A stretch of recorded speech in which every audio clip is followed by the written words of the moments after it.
Consegue pensar um refrigerante da cor laranja? E se eu disser uma companhia aérea que é laranja, qual nome vem na sua mente agora? E um banco todo laranja? Aposto que você já pensou. E um plano de saúde laranja? Calma que esse lugar já tem dona. Apresento a vocês a Ampla Saúde.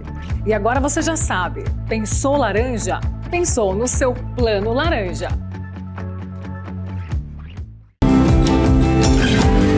Jovem Pan Saúde. Oferecimento Ampla. Muito mais que um plano, um compromisso com você. Isso é Ampla. Jovem Pan Saúde. Olá, seja muito bem-vindo a mais um Jovem Pan Saúde. Você sabia que em poucas décadas o Brasil vai ter mais idosos do que crianças? É isso mesmo, o país está envelhecendo e isso muda tudo. A saúde, a família, a rotina do dia a dia. Em 2023, o Brasil teve o menor número de nascimentos desde 1976, segundo o IBGE. São números que fazem a gente pensar, será que estamos preparados para envelhecer bem? Porque não basta viver mais, né? A gente quer viver com qualidade, com saúde, com alegria. Então, o que fazer? Quais são os cuidados essenciais com a saúde física e também mental? E mais, o que a gente pode aprender com quem já chegou bem lá na frente, né? Os super longevos, pessoas que já passaram até dos 100 anos. Para essa conversa, convidamos a doutora Louise Montesante, que é geriátrica da Sociedade Brasileira de Geriatria e Gerontologia, e também o doutor Fernando Gomes, que é neurocirurgião especializado em doenças neurológicas do envelhecimento. Aos dois, muito obrigada pela participação e por aceitar o nosso convite. Bom, a longevidade, ela é uma conquista, né? Só que a gente sabe que ela não vale a pena se não vier junto com qualidade de vida, né, doutor Fernando? Olha, você sabe que isso é um grande desafio que enfrentamos hoje em dia. Todo mundo quer viver mais, mas a gente precisa pensar em viver melhor. Sim. E não adianta pensar só no indivíduo, né? Tem todo o contexto, todo o ecossistema da família, da própria organização da comunidade, da sociedade como um todo. E é por isso que a gente está aqui, para falar sobre um tema que eu tenho certeza que preocupa você também. Com certeza. Vou até trazer alguns dados a mais aqui para o nosso debate, porque em 2023, então, pelo 5º ano consecutivo, o Brasil registrou queda no número de nascimentos, de acordo com o IBGE. Foram 2,5 milhões de nascimentos, uma queda de 0,7% em relação ao ano anterior. O que esses dados quer dizer, né? Principalmente na área da saúde, o Brasil está preparado para ter essa inversão na pirâmide etária? Na verdade, não. Por isso que é um desafio e a gente precisa conversar aqui. Políticas públicas precisam ser pensadas. Não é à toa que existe toda uma preocupação minha, inclusive, de trabalhar junto com esse processo para poder oferecer o que tem de melhor aqui para São Paulo e para o Brasil.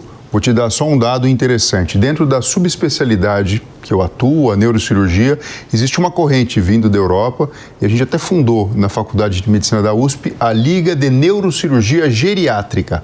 Por quê? O idoso, ele tem características diferentes, da mesma maneira que o nosso olhar no começo do século passado, era muito focado na questão da pediatria e parece que a gente venceu esse grande desafio, estamos vencendo. Tratar de pessoas com 60 anos ou mais também requer um olhar diferenciado. E aí, mãos dadas com a geriatria para conseguir oferecer o que tem de melhor em termos de saúde e em termos de qualidade de vida para todas as pessoas. Mais um dado do IBGE interessante também, que eles já prevêem que a população brasileira vai chegar ao topo lá em 2041 com 220 milhões de habitantes. E depois disso, tende a começar a diminuir. E aí chega a 199 milhões em 2070. Agora, a pergunta para a doutora Louise, né? Como garantir que essa população envelheça com saúde e com dignidade? Eu acho que a base de tudo acaba sendo mesmo política pública, porque é muito pesado você colocar no indivíduo toda a responsabilização para que ele mude o estilo de vida. Então, é claro que a gente precisa mudar o estilo de vida.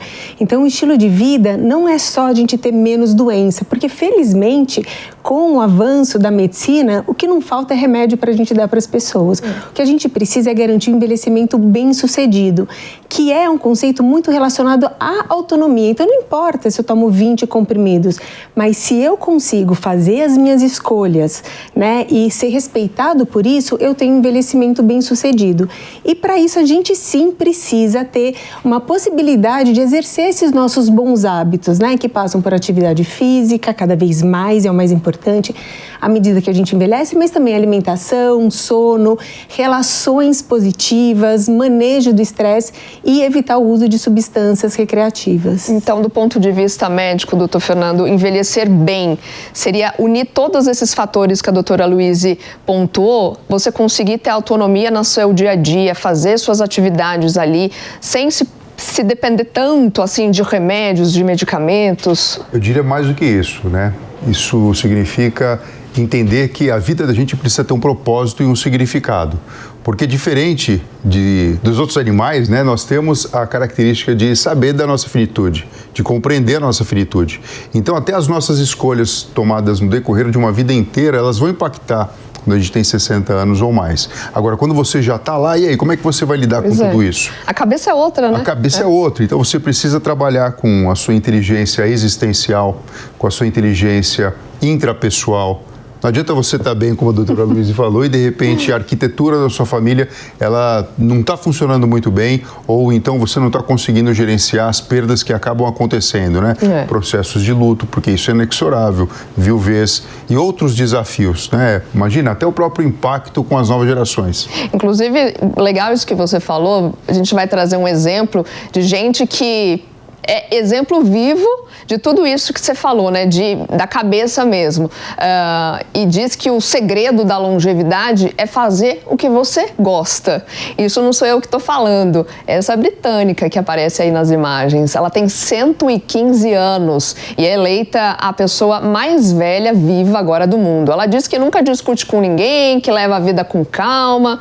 E aí, doutora Luíse, esse é o segredo mesmo da longevidade? Olha, esses supercentenários, eles têm uma herança genética aí muito favorável, né? Então, não é todo mundo que é sorteado. Pois é. Então, nós, meros mortais, a gente tem que lutar com os nossos recursos. E eu acho muito interessante que a gente tem que pensar o processo de envelhecimento não quando a gente está velho, né? Então, a gente sabe que com 50 anos, se a gente tem bons hábitos, a gente aumenta em 13 anos a nossa expectativa de vida. E quando a gente pega pessoas com 80 anos ou mais, que têm uma excelente qualidade de vida, e a gente vai pesquisar o porquê, já foram feitos estudos a respeito disso, não tem a ver com as doenças que ele tem ou o nível socioeconômico, tem a ver com o fato dele ter bons relacionamentos desde a meia-idade. Então, isso está unificado com o quê? Com essa sensação de pertencimento que o propósito traz, né? Porque o propósito pode ser essa funcionalidade dentro da família, ou da sua comunidade, ou dentro da sua espiritualidade, né? Isso vai estar muito relacionado com os valores de cada pessoa. Tem uma outra supercentenária, nascida nos Estados Unidos, que faleceu na Espanha em agosto do ano passado, aos 117 anos. Ela atribuiu sua longevidade à sorte e à boa genética. E ela estava certa, porque um estudo revelou que ela possuía um perfil genético e também um microbioma excepcionais, permitindo que suas células agissem como se fosse de uma pessoa, um jovem de 17 anos. E com isso, a gente quer entender como que isso é possível, doutora Luíse. Ela descobriu aí o segredo da juventude, mas por questão genética, como que funciona isso? A gente tem várias... isso, na verdade, é uma herança poligênica, né? Não existe uma chavinha, vou viver muito, vou viver pouco, né? Então, mas o que é importante a gente entender é que o nosso DNA... A herança genética é só 20% da nossa herança. É como se o nosso DNA fosse um piano, né? Então, as teclas estão lá, mas são os seus hábitos que vão fazer com que você toque a música que você escolheu, tá? Então, isso não é dado apenas pela genética, muito pouco. Para você ter uma ideia, o nosso CEP, onde a gente mora, tem mais a ver com a nossa expectativa de vida do que a nossa herança genética. Então, uma coisa é um idoso que mora no Jardim Europa, aqui em São Paulo, e que mora no Jardim Ângela, né? Um tem uma expectativa de vida de sueco e outro uma expectativa de vida de África subsaariana, né? Isso pela questões regionais pelas características do local. Você acaba tendo o nível socioeconômico, mesmo acesso aos serviços de saúde, a mesma possibilidade, a gente fala de alimentação saudável. Mas qual é o acesso a essa alimentação em lugares onde a pessoa sai às 4 horas da manhã e não consegue fazer uma feira, então é mais fácil ele levar um pacote de bolacha? Como você vai pedir para uma pessoa que chega às 9 horas da noite fazer uma caminhada num bairro que tem uma dificuldade de segurança, por exemplo, né? Então, por isso que a política pública precisa ser a base para que as pessoas possam, através do seu propósito. Então, se eu tenho propósito... É a vontade ali de... Se eu tenho um propósito maior, eu preciso me cuidar para exercer isso, porque eu me sinto parte de uma coisa maior, é que as coisas começam a funcionar, né? Então, tem a genética, o ambiente, os hábitos e o propósito. Então, a gente desenha aí uma pirâmide virtuosa do bom envelhecimento. Doutor Fernando, qual é o papel, então, da genética, nesse caso, e do estilo de vida também dessa pessoa? Então, nós sabemos que muitas coisas, de fato, vêm da questão genética, né? E quando a gente fala, por exemplo, da hidrocefalia de pressão normal, não existe uma correlação direta provada até agora. Mas o estilo de vida, que acaba interferindo como esses genes vão se manifestar, ele tem um papel preponderante. E muito mais do que uma decisão individual. Por isso que a gente está falando aqui tanto em política pública e a gente que está preocupado quer trabalhar nesse sentido. Porque quando existe um amortecimento e um acolhimento do ambiente onde a pessoa vive, tudo fica muito mais fácil de acontecer. Ótimo, precisamos fazer caminhadas. Aonde essa pessoa vai caminhar? Você imagina, com a pediatria isso já aconteceu. Existe, por exemplo, há muito tempo consagrado, e graças ao SUS, o calendário de vacinação. Então, de uma forma passiva, a população consegue ter acesso a coisas que de fato impactam. Para a terceira idade também, isso se faz extremamente necessário. Por quê? Essa diferença genética, e aliás, é um estudo recente sobre a característica genética do nosso povo, bem interessante, né? Mostrando aí o nosso papel da Europa, da África e dos próprios povos aqui originários, né? Os indígenas, mostrando que existem características que são próprias do nosso povo. Mas isso só não basta. Não basta a gente entender o código genético das doenças, porque existe um propósito a ser percorrido. E através do nosso estilo de vida, obviamente com segurança, com saúde, com um olhar diferenciado, é que vai impactar na vida dos brasileiros. No caso desse exemplo que a gente trouxe, não foi só sorte que ela teve, não, né? Não, com certeza não, com certeza não. Talvez sorte de viver naquele ambiente e ter aquelas pessoas ao seu redor. E de ter essa vontade que a doutora Luísa também falou e apontou, né? Você ter condições para isso e querer também ter essa qualidade de vida, né? Não só ficar ali já prostrado e falar, não vou conseguir, eu já passei da idade, eu não preciso mais, né? Mas por isso que é tão importante isso, né? De existir uma coletividade pensando em todos. Porque se existe algo que vai acontecer e você não precisa fazer muita força para participar, e aqui eu estou falando de eventos sociais, de movimentos que sejam pró-vida, sim, naturalmente você vai participar. E você imagina, hoje em dia a gente fala, né, muito da nossa informação chega através das redes sociais, através dos dispositivos eletrônicos, mas ainda muita coisa chega pra gente através da conversa do tete-a-tete que a gente tem com outras pessoas, mesmo que seja para comentar sobre o que você está vendo na rede social. Então, é necessário que existam ambientes saudáveis onde a gente possa, não só agora, na fase adulta, mas também lá na frente, frequentar de uma forma tranquila, equilibrada, em que todos esses recursos sejam oferecidos por igual. Doutora Luísa, tem alguma estratégia para conseguir encarar esse envelhecimento e, de fato, encarar? Você está ali, olha, eu já tenho mais de 80, estou nessa fase da vida, preciso encarar de frente da melhor forma. Eu acho que a gente precisa ter clareza que a gente vai envelhecer, que isso está dado, a não ser que aconteça algo pior, né? Não é fácil, é desafiador, não é a melhor idade, todo mundo sabe disso. É uma fase de perdas, né? Mas que não vai acontecer de repente, né? Então, a gente já tem que se preparar no sentido de que eu sei que eu vou envelhecer, então eu vou precisar pensar na minha saúde financeira, social, não só na minha saúde biológica. Então, como todo grande projeto da nossa vida, a gente precisa de planejamento. Muitas vezes a gente precisa de ajuda e a gente precisa de apoio e de suporte em diferentes esferas. Então, eu preciso ter acesso ao serviço de saúde, eu preciso ter uma seguridade para eu poder me aposentar, eu preciso ter uma rede de apoio social que me ajude, porque faz parte da vida. Em determinados momentos eu precisar de ajuda, eu oferecer ajuda e eu receber essa ajuda de volta, né? Então, quanto antes a gente conseguir se planejar e fazer o envelhecimento de uma forma que isso é uma escolha da gente, e eu vou fazer, isso não vou depender de sorte, né? Mas sim de escolhas minhas, eu acho que a gente está num bom caminho, né? Você sabe que é um convite a mudar um pouco a forma que muitas vezes as gerações anteriores pensavam, né? Eu vou trabalhar bastante, mas vai chegar um momento em que eu vou me aposentar. E muitas pessoas acabam tomando ou tomavam esse tipo de conduta. Então mudava para uma cidade do interior e absolutamente parava de fazer tudo.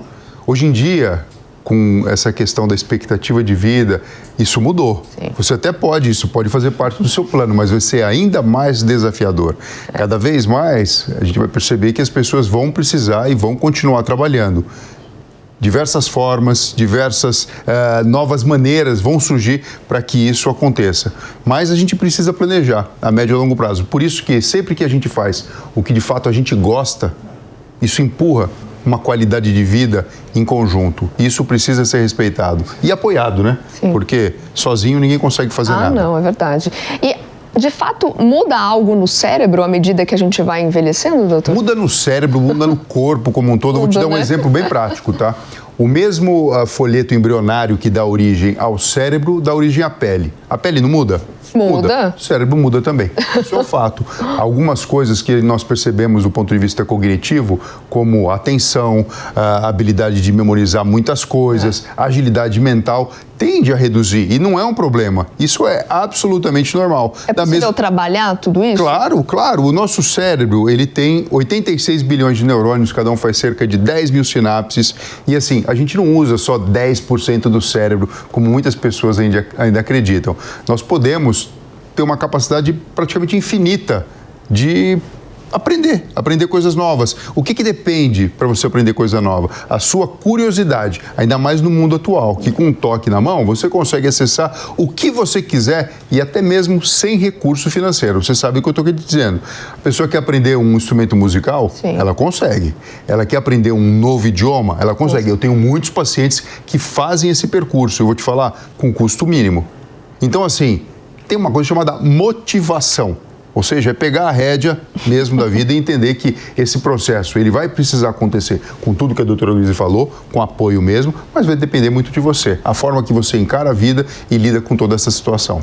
Vamos falar dos pilares para esse envelhecimento saudável, né? Envolvendo aí alimentação, atividade física. O que mais que vocês colocariam nessa listinha de pilares? O sono, você falou alimentação, existem diversos estudos aí de longo tempo, né? Por exemplo, feito em Chicago, na Rush University, mostrando que aquela dieta muito semelhante com a dieta do Mediterrâneo, ela parece ter um impacto muito positivo na vida. Mas, basicamente, tirar gordura, fritura, açúcar em excesso, sal em excesso. Comida que não é comida, né? Exato. Isso. Embutidos descascar mais e desembalar menos, né? Bastante salada, bastante verdura verde, peixes, ovos e assim vai. Atividade física também sempre. E a musculação, ela mostra um impacto muito positivo, tanto no corpo físico como no próprio cérebro. Eu acho que vale a pena, Fernando, a gente lembrar que quando a gente pensa na vida inteira, a alimentação é o mais importante. Mas à medida que a gente envelhece, a gente acaba tendo um aumento da importância da atividade física. Porque a alimentação vai demorar anos, décadas para fazer um efeito positivo ou negativo. Agora, a atividade física, em 2 semanas, você vê um idoso que é treinado, aumenta a velocidade de marcha, reduzindo aumento de força, reduzindo o risco de quedas e etc.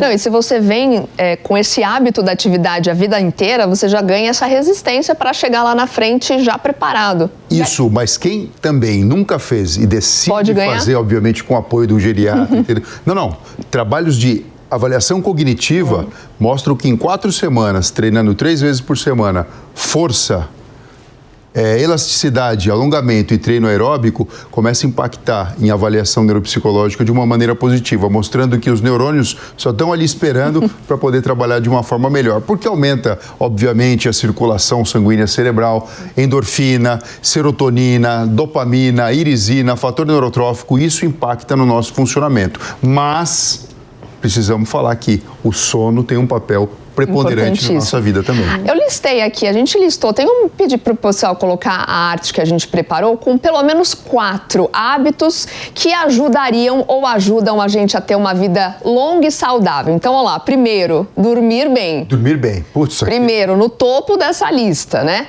Segundo item, ter uma rede de apoio, que a gente falou no comecinho, né? A importância ali de se ter a socialização, né? Enfim, com pessoas da família, sejam com outros amigos. Terceiro item, manter-se ativo mentalmente e fisicamente. E quarto item, comer bem. Esses 4 pontos aí listados. Quem fizer a lição de casa vai conseguir envelhecer com saúde e qualidade de vida. Aí a questão do tabaco e do álcool, né? Tabaco, acho que a gente nem pode discutir ainda se tem alguma possibilidade de isso estar na nossa sociedade, né? Agora, o álcool, que muitas vezes, né? Antigamente a gente falava, não, uma tacinha de vinho, a gente sabe que não existe também uma dose de álcool segura, né? Então, algo em torno de 4 a 7 doses por semana, a partir disso já são um fator de risco para um envelhecimento pior pelo aumento de doenças cardiovasculares e também de câncer. Quer acrescentar mais algum item nessa lista aqui, ó, para a gente ir fazendo... eu acho que assim, acho que sim, tá? Existe um processo mental chamado metacognição. O que é metacognição? É quando a gente começa a entender como os nossos processos mentais funcionam. E a gente está falando aqui de ter a nossa experiência de vida sob a nossa mão, como a doutora Luísa falou de uma forma muito interessante. Nós somos a primeira geração, provavelmente, que sabe de tudo isso, muito mais instrumentado. Sim. Então, assim, a partir do momento que a gente entende todo esse processo, tem esse to-do list bem fácil. Isso parece um norte muito genérico, mas não é, né? Porque faz com que você tome decisões que, em vez de fugir de uma socialização, você vai buscar o encontro dela. Como eu te falei, dependendo do lugar que a pessoa nasce, naturalmente tem o clube na cidade e a pessoa se envolve com aquilo. E, enfim, ela está dentro fácil Fica até, mais fácil. Mas procurar se alimentar bem, e a gente consegue saber o que é bom, o que é mal hoje em dia. Não é tão difícil assim. É difícil querer mudar o hábito. Exato. Sair do sedentarismo. Puxa vida, todo mundo quer autonomia, quer ir e vir. Então, você não pode deixar para querer ir e vir depois. Em Okinawa, por exemplo, muito interessante nessa questão das Blue Zones, não tem cadeira. Tá? Então, assim, a pessoa a vida inteira, ela senta e levanta e para fazer refeição e as outras coisas. Você imagina, não é que começou a fazer um leg press com 60, 70 anos. A vida inteira a pessoa senta e levanta várias vezes por dia. Naturalmente, você imagina, 60, 70, 80, 90, 100 anos, é natural sentar no chão e levantar. Mas você pega um idoso aqui da nossa sociedade, atualmente com 100 anos, raramente você vai ver uma situação como essa. Mas isso não é impossível. A rédea está na nossa mão. E pode fazer esses exercícios dentro de casa mesmo, com esse simples item aí de sentar e levantar com uma cadeira. Não precisa ser necessariamente na academia. Não, uma vida mais ativa mesmo, né? E a vida mais ativa também te leva por uma socialização. E isso também me remete à questão do etarismo, porque muitas vezes o preconceito contra o idoso está na própria pessoa mais velha. Então, eu acho que academia não é coisa de velho, eu acho que usar uma roupa justa para treinar talvez não seja legal. E quando a gente estuda, por exemplo, atividade física, em populações que se beneficiam, a população que mais se beneficiam são mulheres idosas que nunca fizeram anteriormente, né? Então, às vezes eu vejo foto de mulheres de 50 anos atrás, elas com 50 anos, já eram a mesma carinha com que elas estão hoje com 80 anos, né? Então, é o mesmo cabelinho, o mesmo vestidinho. E hoje a gente vê mulheres de 50 anos que estão ativas, no auge da sua função profissional, né? Tendo construído patrimônio, família, contribuindo para a sociedade, fisicamente ativa, corredoras. Então, o combate ao etarismo, acho que também faz parte de um projeto de bem envelhecer. Você concorda, doutor? Totalmente. O que a gente percebe, pegando principalmente as mulheres, é que assim, a menopausa antes era muito próximo do fim. Né? Agora, acho que recebe o nome de pausa mesmo, tem sentido, né? Porque a vida está talvez até começando, né, de uma forma diferente depois que a parte reprodutiva, de alguma maneira, ela se encerrou naquele ciclo. Então, isso traz para a gente a noção da sustentabilidade. E como fazer isso? Questão do etarismo, né, tirar o preconceito e incluir coisas normais no dia a dia. Sem preconceito, você não precisa esperar uma coisa muito maravilhosa ou sofisticada acontecer para você mudar a chavinha e começar a viver diferente. Por exemplo, o que você citaria aí de coisas normais que daria Atividade física, tudo bem, você pode ir para uma academia, é legal, o ambiente é preparado, a performance provavelmente ela vai ser turbinada, mas não tenho condição financeira, ou tenho vergonha, eu não tenho um momento na agenda para fazer isso. Porque, veja, não é porque a pessoa não trabalha numa empresa, que ela está em casa, que ela não trabalha. Isso é um ledo engano. Uma senhora que trabalha em casa e cuida da casa, ela tem talvez um nível de estresse muito maior do que muito empresário por aí. Com certeza. Anota o que eu estou falando, eu sei o que eu estou falando. Burnout de quem só toma conta de casa e da família. Isso existe. Mas ela pode começar a fazer atividade física dentro da própria casa. Movimentos simples, movimentos organizados, até que vai chegar uma hora que vai ser natural. Ela vai querer comprar um tênis, ela vai querer caminhar na rua, ela vai querer ir num parque. Hoje em dia nós temos parques fantásticos na cidade de São Paulo e em outras cidades do Brasil afora. Sim. Então, assim, é trazer para o dia a dia, trazer para a nossa rotina essa mudança que depois ela vai impactar nessa sustentabilidade e na longevidade. Doutora Luísa, agora a saúde mental também é muito importante, né? Como trabalhar essa questão nessa faixa etária, né, da vida, nessa fase da vida? Olha, a gente tem alguns modelos de intervenção para ter um envelhecimento bem sucedido e é um tripé, né? Então, um é saúde mental, o outro é prevenção de quedas e o outro é nível de atividade física, né? E a depressão, eu acho que é o grande modelo de um envelhecimento, de um adoecimento mental, né? E a gente tem algumas formas da gente evitar isso, né? Então a gente sabe, por exemplo, que a atividade física, gente, parece que a gente é dono de academia, demais, né, Fernanda? mas nossa, sem conflito de interesse, tá? A gente não é dono de academia, enfim. Mas melhora mesmo, até para nós, assim, adultos, como a atividade física consegue transformar o dia da pessoa. Você tá cansado, estressado, você volta da academia, outra pessoa. Mas uma questão que acontecia era que as pessoas achavam que é normal a pessoa envelhecer e ser mais rabugento, mais quieto, mais isolado. Então a gente deixa muitas vezes de diagnosticar uma situação que pode ser tratada, pode ser revertida e trazer não só melhora de qualidade de vida para essa pessoa, mas evitar que esse cérebro envelheça mal e no futuro ele tenha uma demência. Muitas vezes uma depressão já é um pródromo de uma demência. Então, olha a importância de você já diagnosticar e não achar que aquilo é normal da pessoa, né? Porque ela está envelhecendo e normalizar isso. Porque antes ela trabalhava, agora ela está em casa, então ela fica mais isolada. A demência, inclusive, ela pode vir por causa da depressão? Estão associadas ou não tem nada a ver? Existe até o diagnóstico diferencial. Às vezes a gente recebe o paciente no consultório com a suspeita de demência e você começa a tentar excluir o que é tratável, né? Ou até mesmo curável. Carência de vitamina, a própria depressão, que quando você trata ela de uma forma adequada, até a parte cognitiva acende de uma forma diferente. A apneia do sono. Puxa, o sono. O sono é importante. Nessa idade a gente fala muito da dificuldade, né, que eles têm para dormir, para conseguir pelo menos passar uma noite inteira bem, né? Tem alguma dica, alguma orientação? A dica principal é não tomar remédio para dormir, pelo amor de Deus. A gente já sabe que assim, isso impacta no cérebro de uma forma negativa e muitas vezes irrecuperável. Então, assim, existe um exame chamado polissonografia, existem colegas especialistas só na saúde do sono. Então, esse negócio, vou tomar uma gotinha de melatonina, vou tomar um canabidiol, vou tomar um outro remédio aí que eu não vou falar o nome aqui, etc, e tá tudo certo. Não tá tudo certo. Momento do sono é o momento que o seu cérebro trabalha de uma forma extremamente ativa.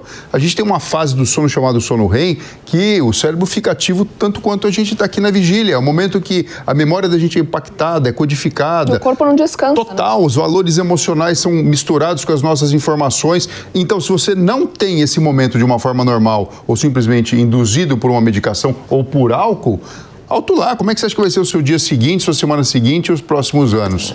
E o que eu vejo é que as pessoas estão medicalizando um hábito ruim. Por quê? Porque as pessoas não estão dormindo porque ficam até tarde no celular ou maratonando série. E a gente sabe que a luz azul do celular e das telas, elas depletam a melatonina. Não adianta tomar melatonina de fora para dentro, né? A nossa que é importante.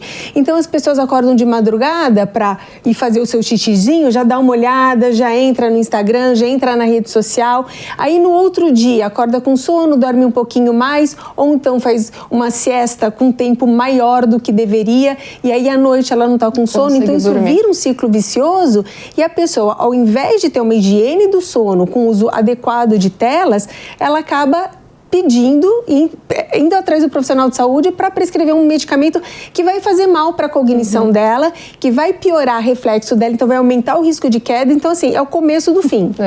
Estamos chegando aqui ao final do nosso programa. Queria ficar mais tempo aqui conversando sobre isso. A gente deixa até essa pergunta no ar, né, para você que acompanhou a gente. O que você está fazendo hoje para envelhecer melhor amanhã, no futuro e, claro, com qualidade de vida, né? Quero agradecer mais uma vez aos nossos convidados, o Dr. Fernando, também a doutora Louise, e a você que nos acompanhou no programa de hoje. Se você perdeu alguma parte, quer rever outras entrevistas também, o programa vai estar disponível no nosso canal do YouTube ou no aplicativo da Panflix para Android ou iOS. E se você tiver qualquer sugestão também de tema, alguma dúvida, mande um e-mail para nós, é o saude@jovempan.com.br. A gente se encontra no próximo programa. Até lá. Jovem Pan Saúde. Jovem Pan Saúde. Oferecimento Ampla. Muito mais que um plano, um compromisso com você. Isso é Ampla. A opinião dos nossos comentaristas não reflete necessariamente a opinião do Grupo Jovem Pan de Comunicação. Realização Jovem Pan News.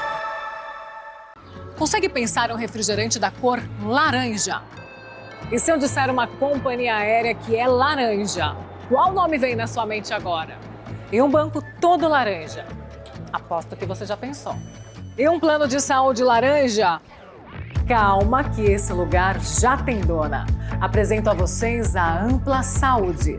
E agora você já sabe, pensou laranja? Pensou no seu plano laranja.